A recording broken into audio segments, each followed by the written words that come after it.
I am Brian Siravo with Extinctus, and I've been doing business continuity and preparedness for about 21 years. So a lot of these things that we're talking about, I've seen it. I've been on the response teams. That's why I have gray hair, that and I have twins. So that kind of leads me to my life of preparedness. Just a show of hands so I can understand the audience. How many businesses in here have more than one person?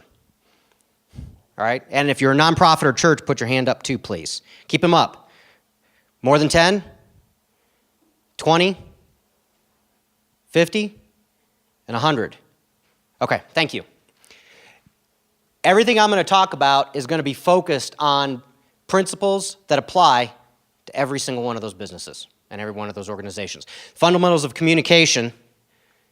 There we go. Sorry, I didn't know it hadn't advanced. Thank you. Fundamentals of communication apply to everyone. Why do we communicate? Why do we use Twitter? Why do we put news broadcasts out? It's not just to hear ourselves talking, it's to drive action. And everything that you do ahead of time is going to help you drive that action. There we go. So, crisis communication goals, that's the number one that we're going to talk about, the why. Who, what, where, when. I'm going to hit those very briefly. And then I want to talk about a couple of things that I've seen in crisis, whether it be a small disruption that affects one business, or whether it be the natural disasters that we've seen in our community here, some principles that if you mess up, they're going to bite you from a corporate standpoint, from a company standpoint, and reputation. And then the impact of that, and also the positive if you do it right. So again, why do we communicate? You want to provide clear information, all right? Everybody wants to know that information that you have. You want to provide that out. Whoever the audience is, that's your driving factor. But you want to drive some sort of action. You want to drive some response or recovery actions. You want to drive people to be safe, whether that be get out, we have a fire coming, so evacuate, or whether it be we have a hazmat spill in our warehouse, all the employees, please stay out of the warehouse. Whatever that may be, you want to drive action with your communications. Otherwise, why communicate? You're actually wasting your time doing that. You want to protect your reputation. As a company, as an organization, your reputation is on the line. And we kind of hit on this a little bit of the people that are out there that'll try to feed bad information. You want to control the message. And by doing that, you protect your reputation and also your legal liability, particularly when you're talking to your employees, potentially your customers as well. And you want to avoid wasting resources. And this is one that a lot of times people don't realize is depending on who your audience is, when you're communicating with them and you're giving messages of, we need this, and those public responders go, okay, and they send trucks. Or an insurance company sends out an adjuster, whatever it may be. Maybe it's one of your customers saying, we need your help, and they really didn't. Now you've sent your resources. So clear communication is going to make sure that we're very efficient and effective in the actions that we're driving. And it's not about PR. It's not about public affairs, and it's not about what the message sounds like. It's what you're driving to, all right? And you want that to be effective, efficient for your response and recovery. What are you going to communicate?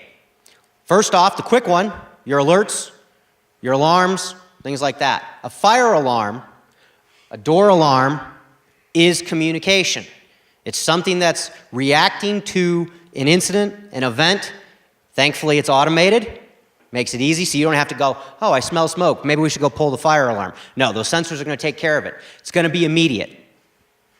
Your response and recovery directives, I'm going to talk about those a little bit in another slide, but that is what you're trying to get your employees to do, your response teams to do. If you've got a larger company, you're going to have teams that are actually involved with this. In a small company, it might be 2 people. I've seen a response team when I went out to a client and they said, yeah, here's our team. And there's 2 people standing there. They had 4 employees in the company. Okay, that's your team. They're in charge. You need to also communicate with them and let them know, pipe broke, power's out, server went down, whatever it may be. You're communicating to them, and that needs to happen relatively quickly, not in seconds, but in minutes. Messages to your stakeholders, to your customers. You want to be able to get that message out regarding, are we open? Are we closed? Do I need help? We talked about that a couple of times. Do we need help? Or, as they did, and Matt talked about earlier, this is what we can do to help you. Those types of messages need to go out relatively quickly, but you've got some time. It's not seconds, it's not minutes, it's hours in this case. And this is where you want to plan that out. And then, of course, requests for assistance, you're going to be sending those messages out too. Who are you communicating with? All right, let's use the example of the fire alarm again. That alarm goes off, you're communicating with your employees, but you're also communicating with the authorities, the emergency responders, who are going to show up and figure out what's wrong, put the fire out, check the sensor, whatever it may be. You're communicating to them. Those alarms, thankfully in most places of business, are automatic. You don't even have to worry about if I go over and pull that alarm switch, is that going to get to 911? That's pretty much automatic. They know that, they're on their way. So you're communicating with them. You're communicating with your employees and your staff. This is the biggest focus of communication. The most important people you're going to communicate with are your employees. These are the people you have to protect, because if you want to get your business up and running again, they're the people that are going to get you up and running. That's your focus. There are a lot of pieces to this, but that's the foot stomp. Talk to your employees. Make sure they know. All right. Stakeholders, your customers, if you've got deliveries, if you've got customers relying on you and you don't tell them, your doors are closed, we've had a flood, don't deliver that product because our dock is shut down, whatever it may be, your reputation's taking a hit. So make sure you communicate with them as well.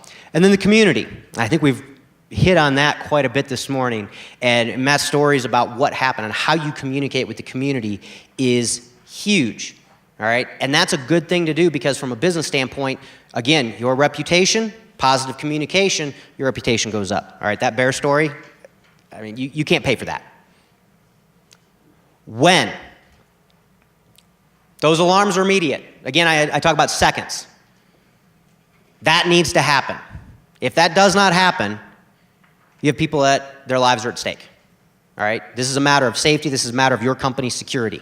Whether it be the fire alarm, a door alarm to a secured area, that has to happen immediately.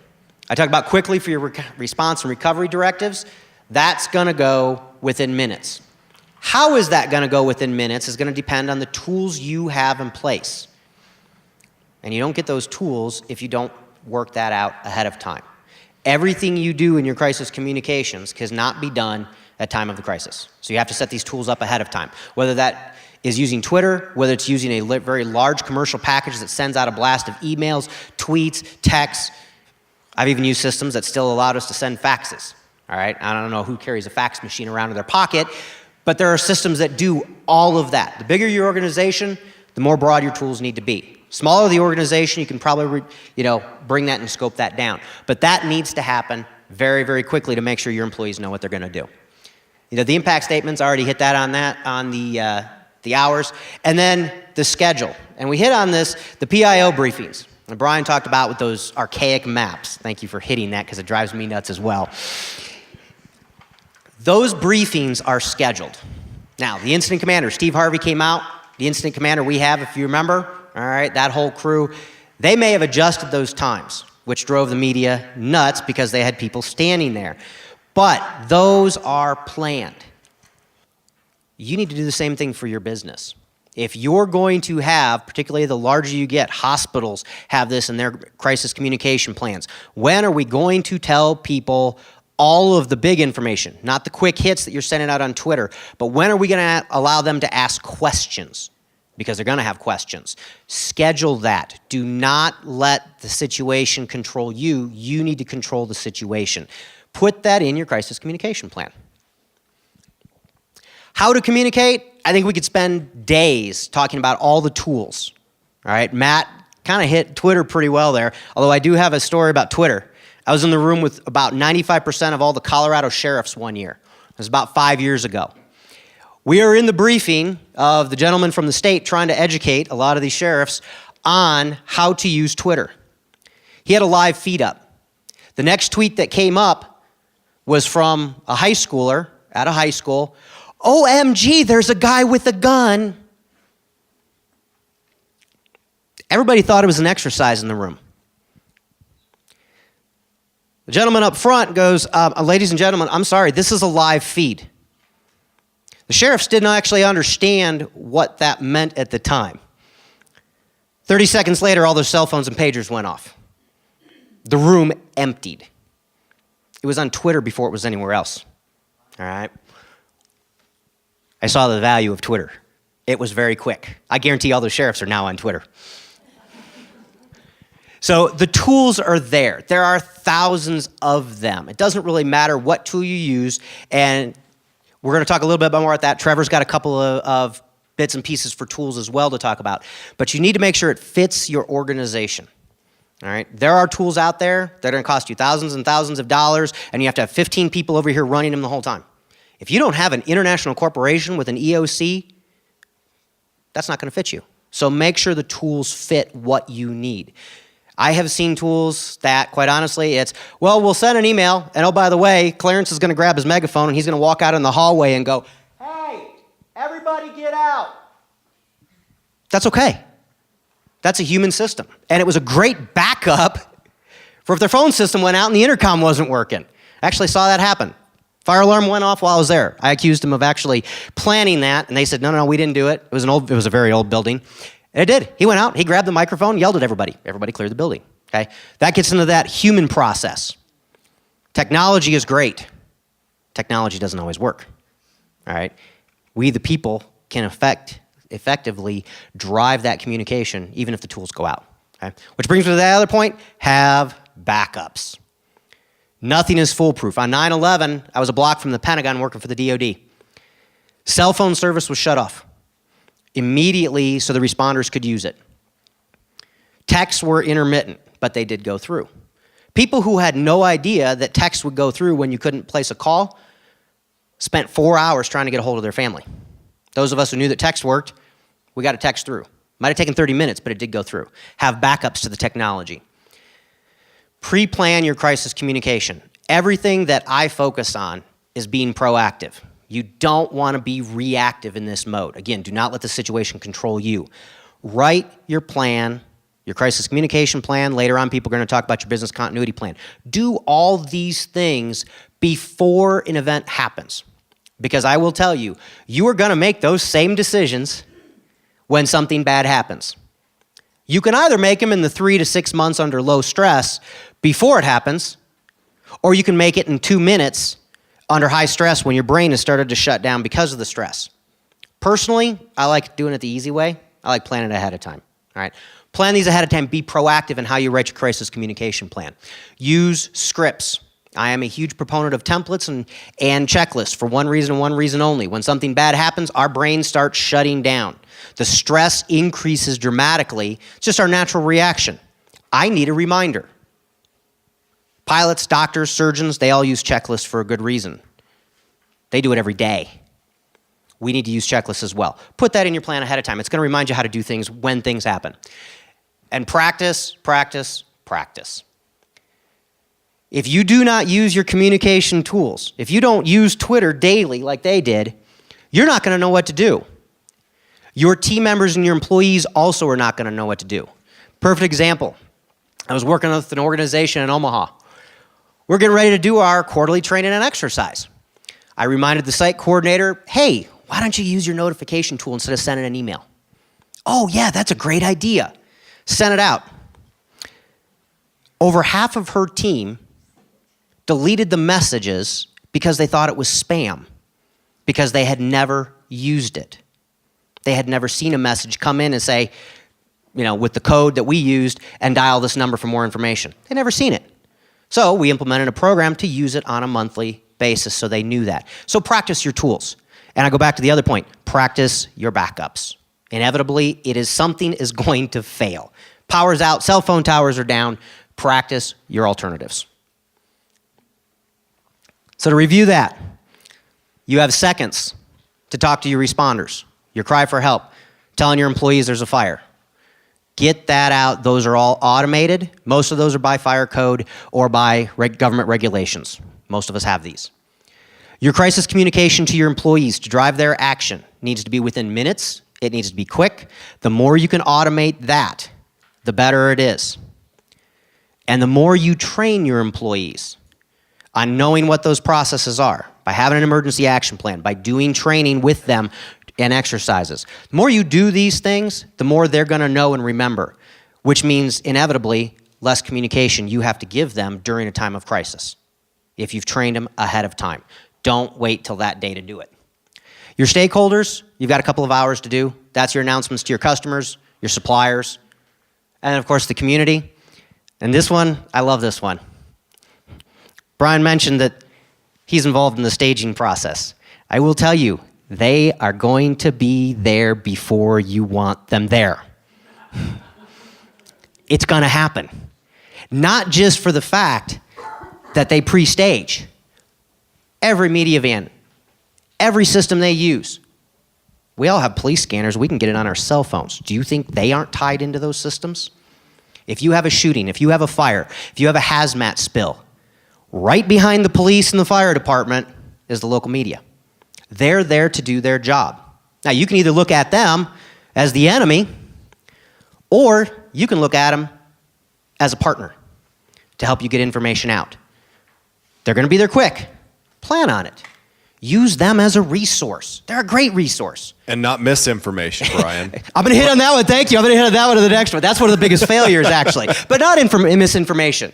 Did you read my slides? All right, let's get to those failures. All right, because they are going to be there. One message. I see this all the time. Well, if this happens, so-and-so is going to speak. If this happens, so-and-so is going to speak. No. If anything happens, this person is the primary. If they're not there, this person is the secondary. Again, have backups, but have one primary person and have one process to validate those messages. If you are the business owner, particularly in small and medium businesses, you will be expected to be that spokesperson. If you have no idea what it's like to talk in front of a camera, that's intimidating, by the way, sometimes. If you don't know what that's like, get some training. There are some great resources out there, but you better be ready for it. Don't go off the cuff. Have a script, have some notes. Have a policy. Tell your employees that they're not allowed to be that spokesperson. If you do not have that in writing, the first thing that's going to happen when Brian's friends show up, what happened? You're running out of the building. Oh my God, somebody's got a gun and he shot 50 people. Somebody walked in with a cap gun and scared a few people. Which message do you want going out? All right? Misinformation will kill your reputation. So make sure that your employees know, thou shalt not. Now, odds are, you have that policy in place, guess what? They're still going to do it. All right? It's going to happen. Plan for it. Talk to the media sources ahead of time and tell them, Bob here is our POC. If anything happens here, talk to him during times that there's nothing going on. This is the guy, and this is where he's going to be with our media area. Please go there because we'll get you the information as quickly as you can. They want quick and honest information. They want the best information. If they know Bob's got it, they're not going to talk to me. I'm running out of the building with my hair on fire. Might take some pictures to look pretty funny. We would take pictures. Cameras are everywhere. All right? Information released late. Timeliness is critical. If your information is late to any of those audiences that I mentioned, whether it's your employees, your stakeholders, the community, I don't care who you're talking to, if the information is late, it has zero value. You wasted your time, and people probably got hurt. Fire alarm goes off 8 minutes after the fire starts, not a good thing. That's a perfect example. If you need to tell your employees, don't show up to work because we have 4 feet of snow on the ground, and you send that out at 6 a.m., and you know that you've got employees that show up at 5:30 every day, it's late. Okay? I'm going to talk about the impact of that in the last slide.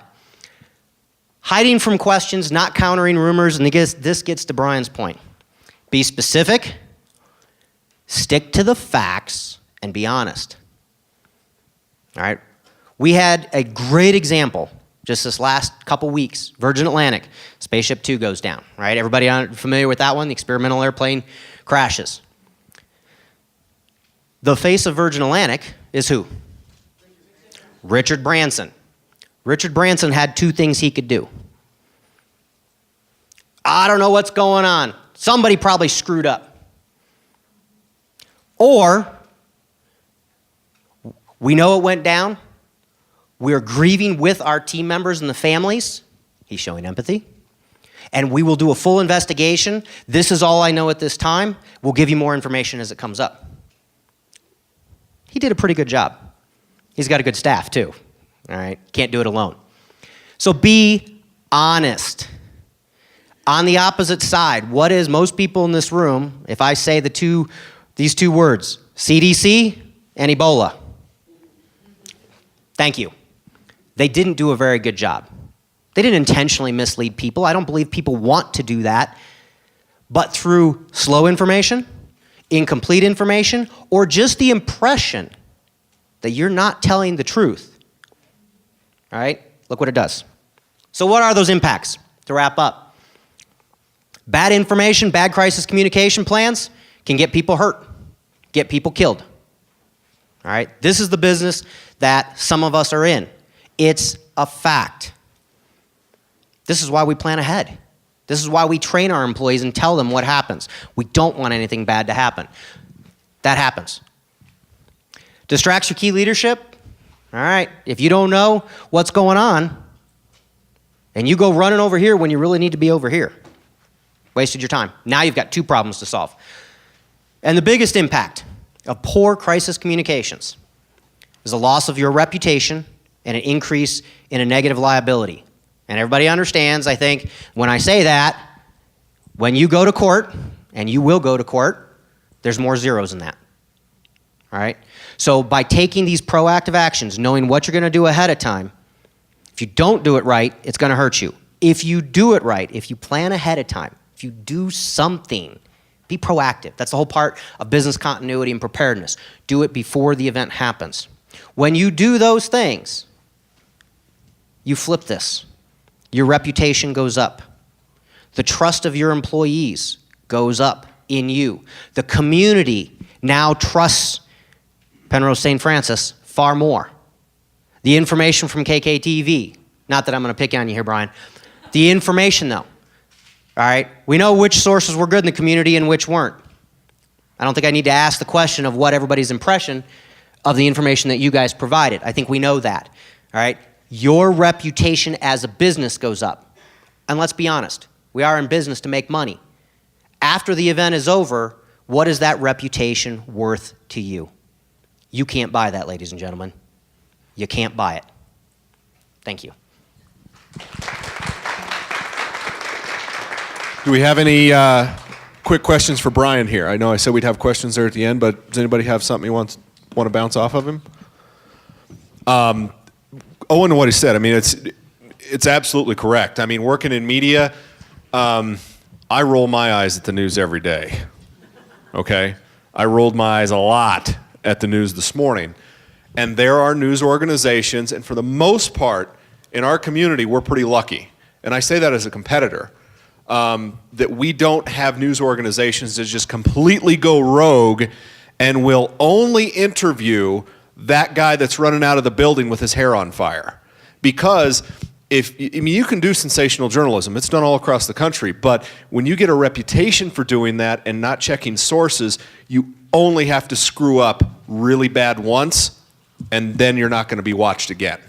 I don't care how many pictures you have on there.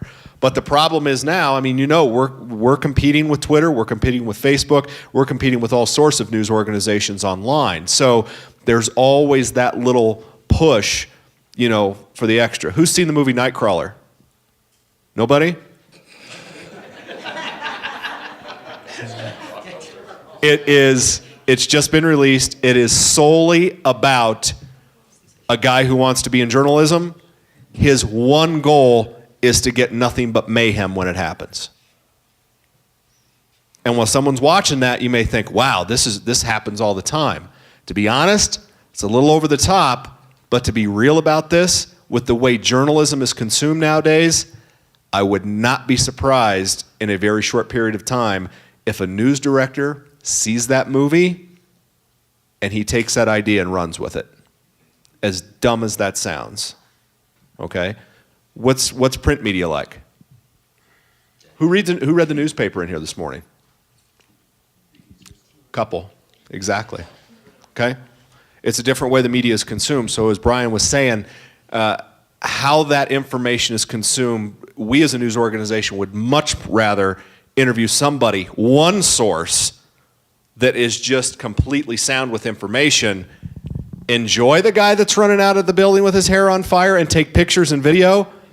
We're not going to talk to that guy if we're trying to get information out to people when it matters. Okay? No questions for Brian? I have a quick question. You were talking about drills and just, keeping, I've been in situations where there's a sense of complacency and cynicism that comes along with that. Could you speak real quickly on, is there too much or enough, or how do you strike that chord? The question, if you didn't hear in the back, is how do you deal with the cynicism of the typical drills and exercises that we do in the profession? And I see it everywhere. Why? Is because everybody does the same thing over and over, and they don't expand out of their boundaries. A drill is practicing something you know. An exercise is improving in process and doing something you don't know. I don't like drills. All right? Drills, to me, you're just practicing something new. I like exercises because my whole goal is to break something. I want to break your process. I want to break your communication method. I want to break your plan, and I want to find out how to improve it. And when you involve people, and from my perspective, when you involve people in those exercises versus a drill, you get rid of the cynicism. You get them interested. They actually like showing up. But if you just do the same drill over and over, that's where the cynicism comes in.